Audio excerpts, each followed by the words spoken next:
lagi rame revisi undang-undang kejaksaan, ngeri-ngeri sedap.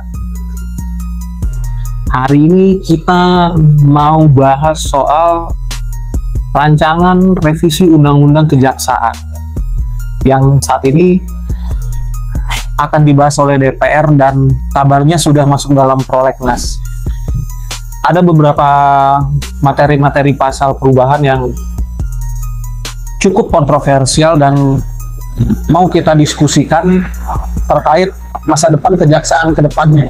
Selain juga mengatur soal fungsi dan wewenang jaksa, ada juga persoalan-persoalan seperti hak impunitas kejaksaan apabila tersandung persoalan hukum. Setidaknya ada 3 poin yang mau saya soroti terkait isu revisi undang-undang kejaksaan.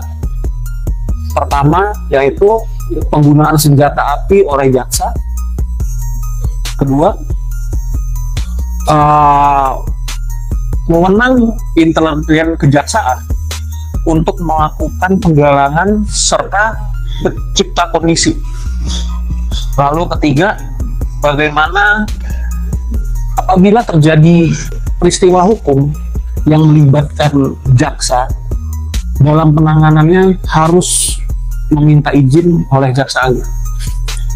Nah, kita mau bahas hal yang pertama nih, soal penggunaan senjata api oleh jaksa. Menurut saya, banyak dibahas oleh pakar hukum lainnya, jaksa sebenarnya tidak perlu menggunakan senjata api karena jaksa sendiri lebih banyak ada dalam ruang persidangan maupun juga fungsi-fungsi yang sebenarnya penuntutan administratif gitu. Memang kalau kita lihat pada kenyataannya penggunaan senjata api diberikan dibekali untuk para pimpinan kejaksaan seperti Kejari, Kejati dan juga pejabat utama lainnya. Nah, tapi apabila nanti dalam revisi undang-undang kejaksaan ini jaksa boleh memegang senjata api, bukankah ini menunjukkan bahwa kejaksaan sudah berubah menjadi lembaga yang semi militer? Silakan dinilai ya. Dan menurut saya juga dalam penindakan lapangan kan sudah ada kepolisian dan memang itu tugasnya.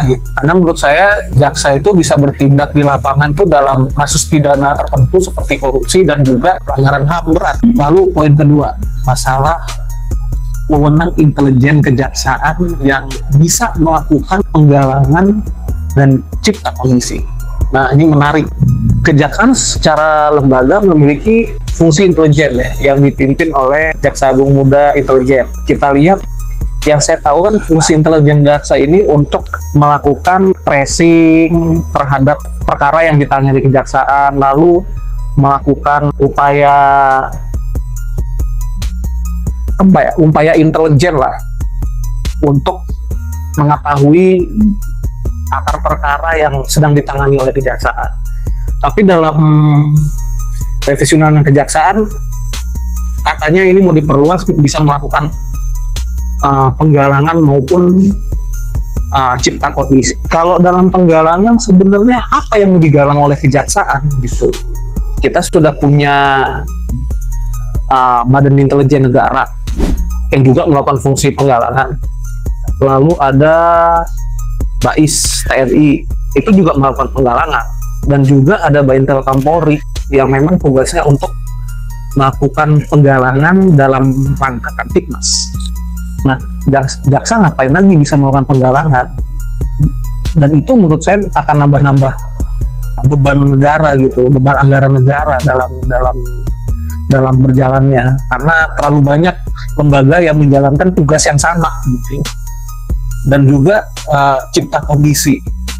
Ini menurut saya agak ngeri-ngeri sedap, karena wewenang melakukan cipta kondisi ini apabila disalahgunakan akan menimbulkan dampak politis dan juga dampak negatif di masyarakat. Karena kerja-kerja cipta kondisi ini memang lebih banyak dilakukan oleh Badan Intelijen Negara dalam rangka kepentingan negara. Nah, kejaksaan sendiri dalam revisi undang-undang kejaksaan cipta kondisi seperti apa yang dimaksud. Jangan sampai nanti wewenang ini bisa digunakan untuk kepentingan politik-politik tertentu. Karena yang kita tahu, jaksa itu, khususnya jaksa agung ya, diangkat oleh presiden. Jadi independensinya dipertanyakan gitu loh ke depan. Jangan sampai ini dipakai hanya untuk kepentingan politik, bukan untuk kepentingan penegakan hukum.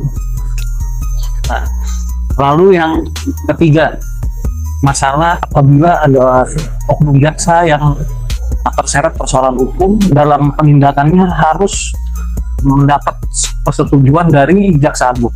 Ini akan jadi perdebatan yang sengit ke depan ya, apabila hal ini dipaksakan gitu. Karena jaksa ini kan kalau kita lihat kan statusnya adalah pegawai sipil gitu, pegawai negeri sipil, bukan kayak TNI yang memiliki polisi militer gitu. Nah, urgensinya apa gitu loh ketika dalam ada oknum jaksa yang terlibat dalam persoalan hukum harus minta jaksa agung, karena dia kan pegawai sipil ya, yang harus berlaku sama dia adalah hukum sipil. Jadi jangan sampai nanti ke depan karena ada pasal ini seolah-olah apabila ada oknum jaksa yang terlibat persoalan hukum, ada narasi bahwa dilindungi oleh rumahnya sendiri dalam tanda kutip. Tentunya harapan saya ini masih digodok di DPR. Tentunya partisipasi publik harus menyorot persoalan ini, karena jangan sampai pembahasan undang-undang ini dilakukan secara diam-diam, dilakukan secara terselubung, dan tiba-tiba disahkan tanpa restu dari publik. Sekarang kita kembalikan ke masyarakat.